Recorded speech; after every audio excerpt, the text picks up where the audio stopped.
ఈ program Joyce Meyer ministries partners మరియు friends ద్వారా స్పాన్సర్ చేయబడింది. నా జీవితంలో ఒత్తిడి వ్యక్తిగతంగా నాకు మించిపోయింది. నేను ప్రజల్ని ప్రీతిపరుస్తాను, దాన్ని నేను ఏలవలసి ఉంది. నాకు సహనం తక్కువ. తర్వాత నేను ఎక్కువగా ప్రేమించే వారి మీదే కోపం చూపిస్తూ ఉంటాను. అంటే నా భార్య, నా క్లోజ్ ఫ్రెండ్స్ మీద. వాళ్ళు ఈ విషయంలో ఎంతో బాధకు గురవుతారు. గత ఏడాది ఒక బోటు నిండా సవాళ్లే ఉన్నాయి, పెద్దవి చిన్నవి. వాటిలో కొన్నైతే నా వైపునే అగ్నిలా మరీ దూసుకొచ్చాయి. ఈ వారం జాయిస్ బోధనంతా కూడా ఓవర్లోడ్ అవడం గురించే. అన్ప్లగ్ చేయడానికి ఏం చేయాలి, విడదీయడానికి, ఒత్తిడి యొక్క బారి నుండి మనల్ని ఎలా వదిలించుకోవాలి. ఒక విషయం తెలుసా, నిజాయితీగా చెప్తాను, ఈ బోధను పొందడానికి ఈ రోజు పర్ఫెక్ట్ గా ఉంది. నాకు ఈ రోజు ఇది తప్పక కావాలి. జీవితం అనేది ఏదో మ్యాజిక్ చేసినట్లు తక్కువ ఒత్తిడిలో ఉండదు. కనుక మన జీవితాల్లో ఒత్తిడిని మేనేజ్ చేయడానికి మంచి మార్గం ఉండాలి. కనుక సరిగ్గా ఏది మారాలి, మనం ఎలాంటి నిర్ణయాలను తీసుకోవాలి? చూడండి, ఈనాటి బోధనలో జాయిస్ ఇదే చెప్పబోతున్నారు.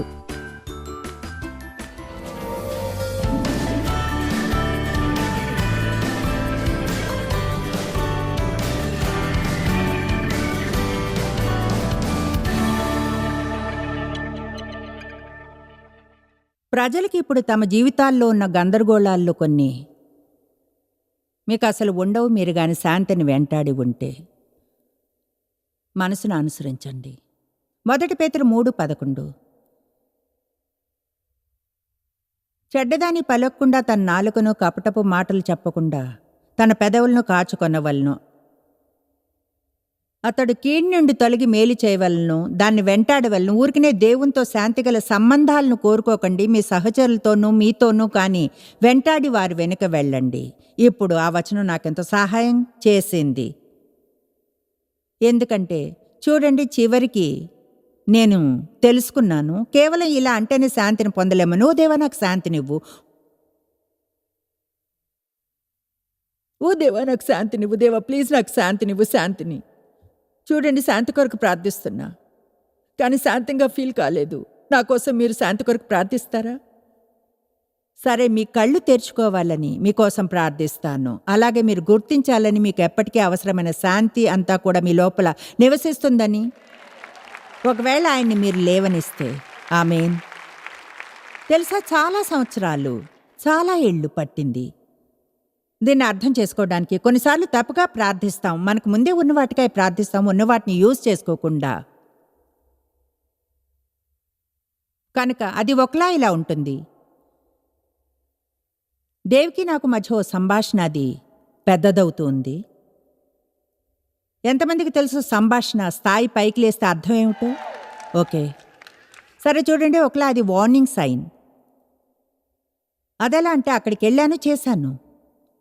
అందువలన ఈ వైపు నుంచి నా వైపుకేదో వస్తుంది, అయితే నాలో ఏదో పైకి లేస్తుంది. ఇంకా తెలుసా, కొన్నిసార్లు నాకైతే అది ఇలాంటి చిన్నదైనా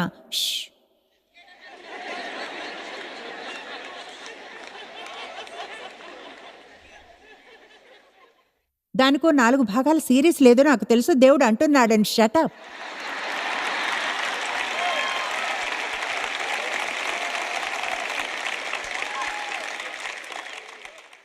నాకు నోరు మూసుకోవాలని లేదు. ఇలా అనుకుంటాను, నువ్వే రైట్ అని నిన్ను నేను అనుకోనివ్వని తెలుసా. నాకు తెలుసు తప్పు నీదే అని, కనుక ఇక చూసుకో.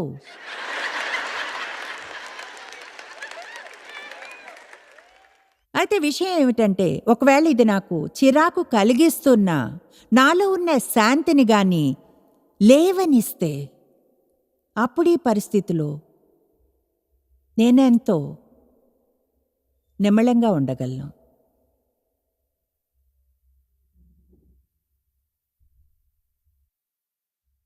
కనుక నేను శాంతి లేకుండా బ్రతకలేను అని నిర్ణయించుకున్నప్పుడు నేను చేసిన మొదటి పని ఇది మీకు మొదటిదే అవుతుంది. నా శాంతి దొంగిలించే వారిపై గమనాన్ని ఉంచడం ఆరంభించి మార్పులు చేయసాగాను. నేను మీతో చెప్పి ఉంటే మీలో ఎవరో ఒకరిని ఇక్కడికి పైకి తీసుకొచ్చి అడిగితే మీ శాంతిని దొంగిలించేది ఏమిటని, అండ్ బాయ్ మీరు ఒక లిస్ట్నే చదివి ఉండేవారు. కనుక మీరు ఒక లిస్ట్ వేసుకోవాలి, మీరు ఒక లిస్ట్ని వ్రాసుకోవాలి, మీ శాంతిని దొంగిలించేవి ఏమిటని. అలాగే గుర్తించాలి అపవాదికి వాటిలోని ప్రతి ఒక్కటి ఏమిటో తెలుసని. నేను చెప్పే ఇష్టమైన వాటిల్లో ఒకటి, అతడు లేచేది మిమ్మల్ని అప్సెట్ చేయడానికి. ఎందుకంటే శాంతి లేదంటే శక్తి లేదు. అర్థమైందా? శాంతి లేదు అంటే అర్థం శక్తి లేదు. ఇప్పుడు మీకు చిన్న కథని చెప్తా. గత వారాంతంలో వేరే సభల్లో చెప్పా, అయితే తాజాదే, అర్థం ఉంది అందులో కనుక మళ్ళీ చెప్తాను. చిన్న బోధన, ఎప్పుడైనా టీవీ స్టూడియోలో చేసే బోధనల్లో ఒకటి, తక్కువ మంది ప్రేక్షకులతో. కొన్ని వారాల క్రితం విత్తడం కోయడం గురించి. అయితే దాని గురించే ప్రత్యేకంగా ఆర్థికంగా విత్తడం కోయడం గురించి మాట్లాడలేదు. కేవలం విత్తడం కోయడం మన జీవితంలోని ప్రతి ఏరియా గురించి చెప్పాను. నిజంగా ఆ విషయం గురించి ఎంతో ఉత్సాహపడ్డాను, ఎందుకంటే అది నా జీవితం మీద ఓ కొలమానంలో కంట్రోల్ని ఇస్తుంది అనిపిస్తుంది. వేరుగా చెప్పాలంటే నాకు ఎక్కువ ఫ్రెండ్స్ కావాలంటే ఎక్కువ ఫ్రెండ్లీగా ఉండాలి. ప్రజలు నా పట్ల మంచిగా ఉండాలనుకుంటే నేను చేయాల్సింది వారి పట్ల మంచిగా ఉండడమే. కనుక అది దేవుడు మనకిచ్చిన మంచి విషయం. మనం ఎప్పుడూ మనం కోరుకున్న దానికై వెయిట్ చేయాలనుకుంటాం. నాకు కావాల్సింది ఏమిటో ఎందుకు ఇవ్వవు? అయితే దేవుడు అంటాడు, నువ్వు ముందు కొంచెం విత్తాలి, తర్వాత కొంచెం కోయగలవు. నిజంగా నాకు అది ఇష్టం. దయనివ్వండి, దయను కోయగలరు. న్యాయాన్ని విత్తండి, తీర్పు ఇవ్వబడుతుంది. అది జీవితంలోని ప్రతి ఏరియాలో పనిచేస్తుంది. ప్రజలకు హెల్ప్ చేయండి, దేవుడు మీకు హెల్ప్ చేయడానికి ప్రజల్ని ఏర్పాటు చేస్తాడు. నా బోధన అయిపోయాక జింజర్ నేను మాట్లాడుకుంటున్నాం. నేను నిర్ణయించుకున్నాను, నేను దీనికి ఒక పరీక్ష పెడతానని. నేను దేన్నో ఒక దాన్ని తీసుకుని సంకల్పంతో దాన్ని విత్తడం ఆరంభించాలని, తరువాత ఎంతకాలానికి దాన్ని తిరిగి పొందగలనో చూద్దామనుకున్నా. ఆమె అంది, నేను అలానే చేస్తాను. సరే, ఏం చేయబోతుందో చెప్పింది. అది బాగుంది కూడా. ఆమెకేదో కావాలి కనుక దాన్ని విత్తడం ఆరంభించాలనుకుంది. నాకైతే ఏం చేయాలో తెలియదు కనుకన్నా నేను ప్రార్థించాలేమో. దేని గురించో ప్రార్థన ఆరంభించాను. దేవా, నిజంగా నాకేం కావాలి? ఇక్కడ మళ్ళీ నా మాటలు ఎంతో ధార్మికంగా అనిపించాలని ఇలా అనడం లేదు, కానీ అన్నిటికంటే ఎక్కువగా నా జీవితంలోని ఈ సమయంలో నాకు కావలసింది ఏమిటంటే, నా పైన దేవుని శక్తి ఏ విధంగా ఉండాలంటే, నేను సువార్తను బోధించేప్పుడు ప్రజలు విడుదల కావాలి, స్వస్థత పొందాలి, స్వతంత్రులవ్వాలి, రక్షణ పొందాలి, పరిశుద్ధాత్మ చేత నింపబడాలి.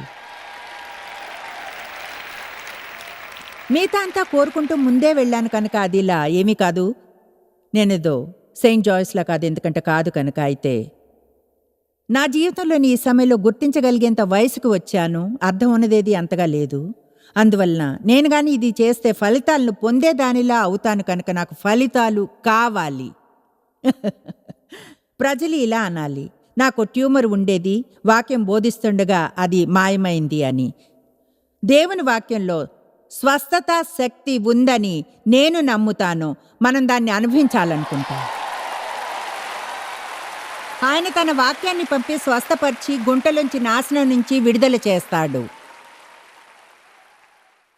అందువలన నేను దేవునితో సమయం గడుపుతూ అన్నాను, ఓకే, నాకు కావాల్సింది ఇదే, నాకు మరింత శక్తి కావాలి. దేవుడు నాతో మాట్లాడి అన్నాడు, అయితే మరింత శాంతి నాటు. అప్పుడు వెంటనే ఆ రోజు నేను వెళ్ళిన ఒక పరిస్థితిని గుర్తించాను. మనందరం ఎప్పుడు వెళ్ళే విషయాలు లాంటివే. ఒకచోట నేను దేన్నో ఆర్డర్ చేశాను. అక్కడ కొంత ఫర్నిచర్ కొన్నాను.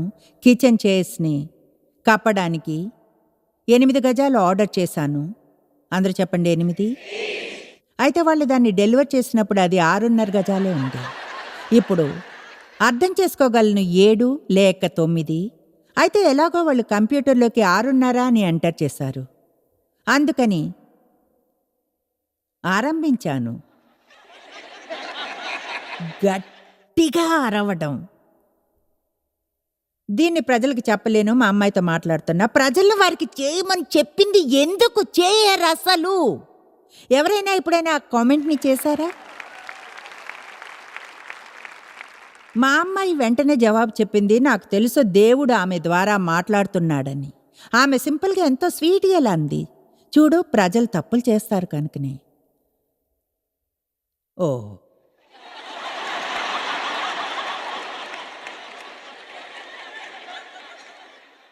చూడండి, అవును బహుశా చేస్తారు. ఒకవేళ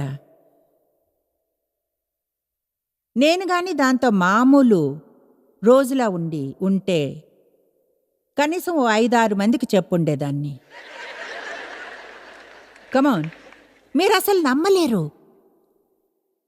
అంతగా విసిగిపోయినాను, మీరు అసలు నమ్మరు. కనుక మనం ఇలానే చేస్తాం, మనకు మనం చేసుకుంటాం. అదెలా అంటే, నేను అతిశయపడినట్లే 6.5 గజాలు ఏ విధంగానే 8గా మారబోదు. ఆ సమయంలో నేను ఏం చేసినా సరే నా దగ్గర 6.5 గజాల మెటీరియల్ ఉంది, నాకేమో 8 కావాలి. కనుక నేను చేయగలిగిందంతా మళ్ళీ ఆర్డర్ చేసి దానికోసం వెయిట్ చేయడమే.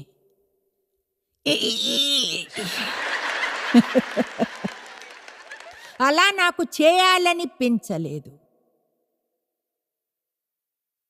తర్వాత వాళ్ళు నా కాఫీ టేబుల్ని డెలివర్ చేశారు. చేసినప్పుడు ఆ బాక్స్ని ఇంటి మధ్యలో పెట్టి గుడ్ బై చెప్పారు. ఓహో,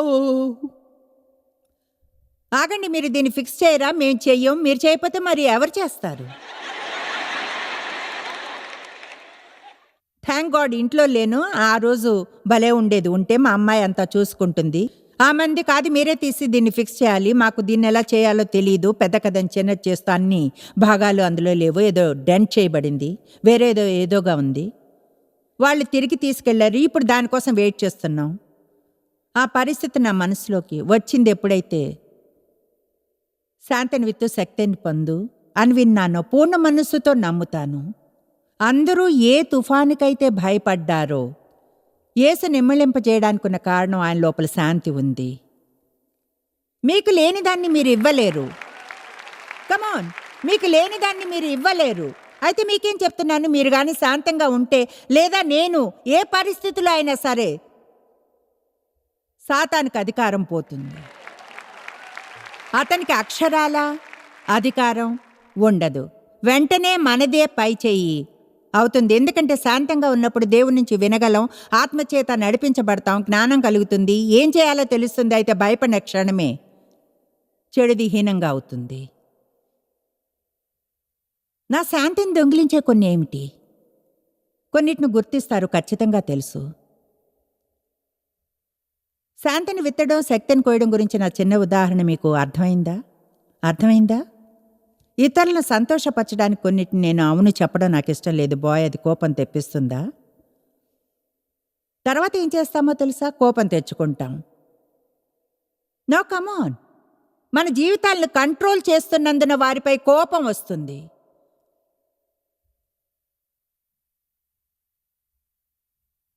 ప్రతిరోజు ఈ స్త్రీ అంటుంది, ప్రతిరోజు నాకు జరుగుతుంది. అయితే కానీ ఇక్కడ దీని వినండి, అది కాదు, అది నాకు ప్రతిరోజు జరుగుతుంది, అది రోజు దాన్ని రాణిస్తున్నాను. పాయింట్ బాగా చెప్పారు, నాకు హెల్ప్ చేసినందుకు థ్యాంక్స్. అయితే చూడండి, సరిగ్గా అందువల్లనే మనం వలలో ఉంటాం. అదెలాంటి అలా నాకెప్పుడు జరుగుతుంది. పాస్టర్ మైక్ నాతో పంచుకున్నారు. నేను ఇది మీకు మీ విశ్వాసాన్ని పెంచుకోవడానికి చెప్తున్నా అన్నారు. ఈ వారాంతంలో మీటింగ్ల కొరకు ప్రార్థిస్తున్నప్పుడు బోధనలు, సందేశాలు ఆయన అన్నారు, దేవుడు నాకేదో చూపించినట్లయింది. అది నాకు 18 ఏళ్లుగా వంగిపోయిన స్త్రీని గుర్తు చేసింది. యేసు ఆమెను విడుదల చేశాడు అని ఆయన అన్నారు. నాకు అనిపిస్తుంది సభల్లో ఎక్కువగా తమ జీవితం అంతా కూడా ఒత్తిడితో కలిగే బరువులను మోస్తూ వంగిపోయిన వారుంటారు. అయితే ఈ వారాంతంలో వాక్యం వారిని విడుదల చేస్తుంది. వాళ్ళు తిన్నగా నిల్చుని బరువులను విదిలించవేయగలుగుతారు. అయితే చూడండి, అందులో ఎక్కువగా ఎవరైనా నిర్ణయించుకున్న వారి నుంచే రావాలి, ఇకపై నేను ఇలా ఏమాత్రం జీవించను అని. ఎవరినైనా పాయింట్ దగ్గరకు తోస్తున్నానా? ఇకపై ఇలా మాత్రం జీవించను, ఇకపై ఇలా జీవించను. గుర్తుంచుకోండి, దాని అర్థం మీ పరిస్థితులు మారతాయని కాదు, దేవుణ్ణి మీతో కలిసి కార్యం చేయనివ్వాలి మార్చడానికి. చూడండి, దానికి నేనేం చేయలేను. నాకు తెలుసు, నేను అక్కడే ఆరంభించాను. అయితే మీకేం చెప్తున్నాను, మీరు కానీ మళ్ళీ స్టడీ చేస్తా అంటే శాంతి మీద మీరు వెతకగలిగిన ప్రతి వచనాన్ని తవ్వి తీయాలి, వాటిని పుస్తకంలో వ్రాసుకోవాలి, కంప్యూటర్ మీద పెట్టాలి, గోడలపైన పెట్టాలి, వాటిని అలాగే చూస్తూ ఉండాలి. చూస్తూ ఏదైనా మిమ్మల్ని అప్సెట్ చేయడం ఆరంభించగానే ముందుగా ఆలోచించవలసింది శాంతిని గురించి. శాంతంగా ఉండండి. ఇప్పుడు ముందుగా అదంత ఈజీగా ఉండదు, ఎందుకంటే అలా చేసే అలవాటు మీకు లేదు. అయితే బాయ్, అది ఎప్పుడైనా ఎక్కువగా సమస్య రాకుండా చేస్తుందా? నేనలా బ్రతకలేను, ఇకపై నేనలా బ్రతకలేను. ముందుగా అలా జీవించడానికి నాకు వయసు అయిపోయింది. దేవుడిని నమ్మకుండా అదెంతో ఒత్తిడిని కలిగిస్తుంది. తొందరగా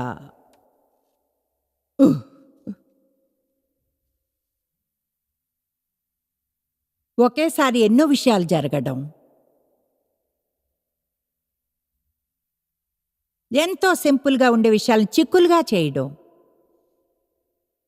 మై గాష్, నాకు తెలుసు, ఒక సింపుల్ బార్బిక్యూని పీడకల్లా మార్చిన నా కథలు వినే ఉంటారు.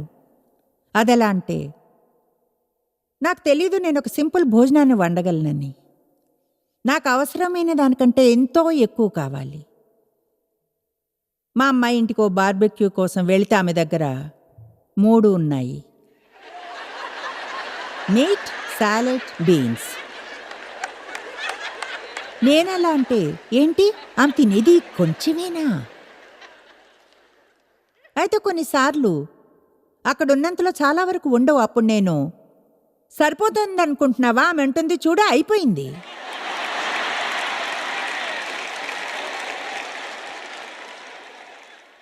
సరే, అప్పుడు ఆమె బార్బిక్యూ మీద కోపం వస్తుంది. ఇలా ఆలోచిస్తుంటా, నేను కొన్ని వస్తువులు తేవాలి. ఇక్కడ ఈ గదిలో ఉన్న నాకు తప్ప ఎవరికైనా తప్పు అభిప్రాయం ఉందా బాధ్యతను గురించి? బాయ్ ఏ సరైన గుంపునే పంపాడు.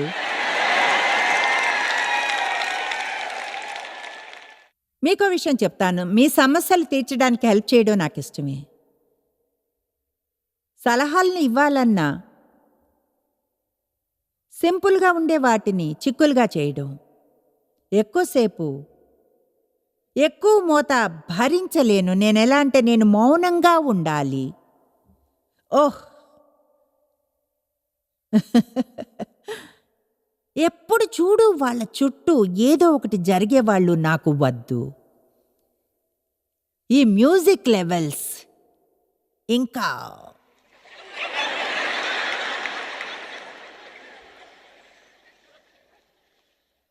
ఎక్కువగా మాట్లాడినా అప్సెట్ అవుతాను. ఎక్కువగా మాట్లాడితే నేనుగా అప్సెట్ అవుతాను. మీరెలా చేస్తారా? మీరేం చెప్తున్నారో తెలియనంత వరకు మాట్లాడతారా? లేక ఎందుకు చెప్తున్నారా ఇలా అనుకుంటారా? నేను అసలు నోరెందుకు మూసుకున్నా? అయితే నోరు మాత్రం కదులుతూ ఉంటుంది, మాటలు వస్తూనే ఉంటాయి. ఎక్కువగా నాకేది అసహ్యమో చెప్పనా? మాట్లాడని వారెవరైనా నాతో ఉంటే మాట్లాడడం అంతా నేనే చెయ్యాలి. అలాంటి వారితో ఉంటే ఎంతో ఒత్తిడి కలుగుతుంది. అయితే అలా ఉండాల్సిన అవసరం లేదు, మౌనంగా ఉండి ఆనందించగలను. వీటిలో కొన్నిటిపై ఇంకా వర్క్ చేస్తున్నాను. బాగా నిద్ర పట్టకపోవడం. మ్యాన్, మీకు ఇది నచ్చకపోవచ్చునా? అయితే అదేమిటంటే అన్హెల్దీ ఈటింగ్. మేము ఇక్కడ హెర్షీ, పెన్సిల్వేనియాలో ఉన్నాం. ఓకే, నేను ఒక తల్లిగా నేను మీకు వీలైనంతగా ఇవ్వగల శ్రేష్టమైన సలహా ఒకటి ఇస్తాను. ఓకే, ఈరోజు మా హోటల్ రూమ్కి వెళ్ళాను. అక్కడ ఒక పెద్ద వైట్ చాక్లెట్ ఉంది. వెంటనే దాన్ని చూసి అనుకున్నాను, నేను దాన్ని తిన్నాను. నన్ను చూడండి, ఒక విషయం చెప్తా. సిద్ధంగా ఉన్నారా? మీ ముందు ఎవరైనా ఉంచిన ప్రతిదీ తినాలనేం లేదు. ఉన్నదానికంటే దాని గురించి మరింత సంతోషంగా ఉండాలి. అందరూ మీ ముందు ఉంచిన ప్రతిదీ తినాలనేం లేదు. నేను వెళ్ళే ఒక షూ స్టోర్ ఉంది, వాళ్ళు కుక్కీస్ ఇస్తారు. నేను షూస్ కోసం వెళ్తే వాళ్ళు కుక్కీస్ పెడతారు. గత వారం వెళ్ళాను, కుక్కీలు వద్దనుకున్నాను, కుక్కీస్ వద్దన్నాను. అయితే ఆ అమ్మాయి బయట తలుపు దగ్గరకు నా వెనకాలే కుక్కీల బ్యాగ్తో వచ్చింది. అంటే చూడండి, ఆమె నాకు తెలుసు అక్కడ షూస్ కొనడం వల్ల కొంచెం మాట్లాడుతూ ఉంటాం, అందుకని అన్నాను, చూడు, దీని గురించి బోధించాను.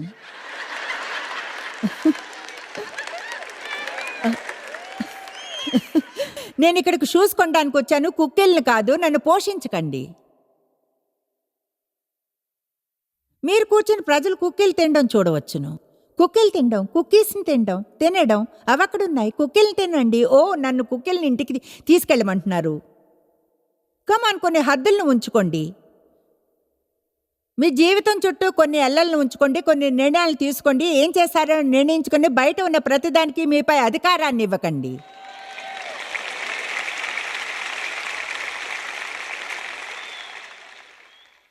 విషయాల్లో తలదూర్చకుండా దూరంగా ఉండాల్సింది బాయ్. నా శాంతిని దొంగిలించే పెద్ద విషయం అది.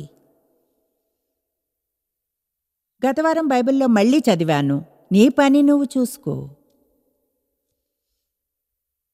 బుద్ధిహీనుడు ఒకడు తనకు సమస్య ఉందని గుర్తించినా దాని గురించి ఏమీ చేయాలనుకోడు.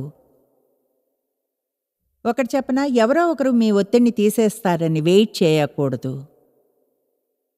మిమ్మల్ని అభినందిస్తున్నాను, ఏం బోధిస్తున్నానో తెలిసినప్పుడు మీ ప్రవర్తన చూసి అందరూ ఇలా అన్నట్లుంది, వావ్. నేను ఎలా అన్ప్లగ్ చేయాలో చెప్పినప్పుడు అన్వైండ్, ఒత్తిడి యొక్క భారాలను ఎలా తీసివేయాలో. అయితే బహుశా మీరు మిస్ అయిన భాగం మిమ్మల్ని విడదీసుకోవడం. నేను అనుకుని మనకు సెలెక్టివ్ హియరింగ్, సెలెక్టివ్ రీడింగ్ ఉంటుందని. నేను ఇలా అన్నప్పుడు ఓవర్లోడ్ అవడం మీద బోధిస్తానని, ఒత్తిడిని ఎలా వదిలించుకోవాలో వెంటనే అందరూ అనుకుంటారు, నాకు అద్భుతం జరగాలి, ఇకపై ఎలాంటి ఒత్తిడి ఉండకూడదని. బాయ్, మీరు ఉత్సాహపడ్డారు, ఉత్సాహపు స్థాయిలు తగ్గుతున్నాయి. మీలో ఎంతమందికి ఇప్పుడు తెలుసు ఏమనంటే మీకేదో తెలుసని మీకు తెలుసని? కనీసం ఒక్క విషయం, మీ జీవితంలో తక్కువ ఒత్తిడినిచ్చేదాన్ని మీరు మార్చుకోగలరని. ఓకే, అయితే చెయ్యండి. అంటే చెప్పడానికి ఇంకేం మిగల్లేదు. మీకేం చేయాలో తెలియకపోవడం ఒక విషయం అయితే, మీకు సమస్య ఏమిటో తెలిసి దాన్నే మళ్ళీ చేయడం, మళ్ళీ మళ్ళీ మళ్ళీ అనేది మరొక విషయం. తెలుసా వాళ్ళు ఏమంటారు? కేవలం ఒక మూగ వ్యక్తే ఒకే విషయాన్ని మళ్ళీ మళ్ళీ చేయగలరని అనుకుంటారు. త్వరలోనో లేక తర్వాత వేరైన ఫలితాన్ని పొందుతారు. వేరే ఫలితం రాదు ఒకవేళ మీ జీవితంలో ఏదైనా మార్చుకోకుంటే. నేను పూర్తిగా ఒత్తిడిలో ఉండి జీవించను. నేను అలా చేయను. చాలా ఏళ్ల క్రితం ఒక కమెంట్ చేశాను, నిజం చెప్పాలంటే 9 ఏళ్ళయింది. అన్నాను, ఈ విధంగా ఇకపై జీవించను. ఈ పరిచర్యలో ఏదైనా నా కోసం మారకపోతే దాన్ని తగ్గించి చిన్నదిగా చేద్దాం. దాన్ని మరింత పెద్దగా చేయడానికి బదులు చిన్నదిగా చేయబోయాం. చూడండి, దేవుని వద్ద నా కోసం జవాబు రెడీగా ఉంది. అయితే నేను ఒక మార్పును చేయాలి. అదేమిటంటే, మా 2 అబ్బాయిలను మేము ప్రపంచంలో ఎవరు కోరుకుంటారు? ఏం చేయాలో పిల్లలు చెప్పడం అనేది. మా 2 అబ్బాయిలు పరిచర్య యొక్క రోజువారీ పనులను చూసుకొనివ్వాలి. మీకు విషయం చెప్తాను, వాళ్ళు నేను చేసినప్పటికంటే ఎంతో మంచిగా చేశారు. అయితే నేను చేసినట్లుగా చేయలేదు. చెప్పాలంటే అది చూడ్డం కష్టమైందంటారా? మీరు పాయింట్కి వచ్చినప్పుడు చెప్పేది వినండి. మీరు ఇలా అనే పాయింట్కి వచ్చినప్పుడు ఇకపై ఇలా జీవించను, నేను ఈ విధంగా ఇకపై జీవించను అని దేవుడు మీరు చేయాల్సినవి చూపిస్తాడు. అయితే అప్పుడు మీరే ఇలా అనాల్సి ఉంటుంది, నేను దీన్ని చేస్తాను. చూడండి, మీరు ఓవర్లోడ్ అయ్యి ఒత్తిడిలో ఉండనవసరం లేదు. నిజం చెప్పాలంటే సవాలు చేయాలి, శాంతి పొందడానికి ఏవైనా చేయగలమని. అది ఆరంభించడానికి ఉన్న మార్గాల్లో ఒకటి, యేసు ముందే మీకు శాంతిని ఇచ్చాడని తెలుసుకోవడం. మీ లోపల శాంతి ఉంది, దాన్ని మీరు అభ్యసించి దాని వద్దకు చేరాలి. యోహాను 14:27 ఆయన అన్నాడు, శాంతినిచ్చి వెళుతున్నాను, నా శాంతిని మీకు అనుగ్రహించి వెళుతున్నాను. మీరు ఎన్నడూ తెలుసుకోలేనంతగా జాయిస్ మేరీ మినిస్ట్రీస్లో మీరు మాకెంతో ముఖ్యం. మిమ్మల్ని అభినందిస్తున్నాం. మా ప్రపంచవ్యాప్తపు మినిస్ట్రీ సాధ్యం అయ్యేలా చేసే మా ఫ్రెండ్స్ మరియు పార్ట్నర్స్కి థ్యాంక్స్. అందరం కలిసి ఆకలిగొన్న వారికి భోజనం పెడుతున్నాం, బీదలకు బట్టలిస్తున్నాం, సువార్తను దేశాలకు చాటుతున్నాం. మమ్మల్ని కాంటాక్ట్ చేయండి లేదా joysmere.org ని ఈ రోజే విజిట్ చేయండి. మీ ప్రార్థన విన్నపాలను కొరకు అలాగే మరిన్ని సాధనాలను గురించి తెలుసుకోండి. జాయిస్ మేర్ షెడ్యూల్ ని చూసి భాగస్వామిలో భాగమవ్వండి, క్రీస్తు ప్రేమను ప్రపంచమంతటా పంచుకోవడానికి.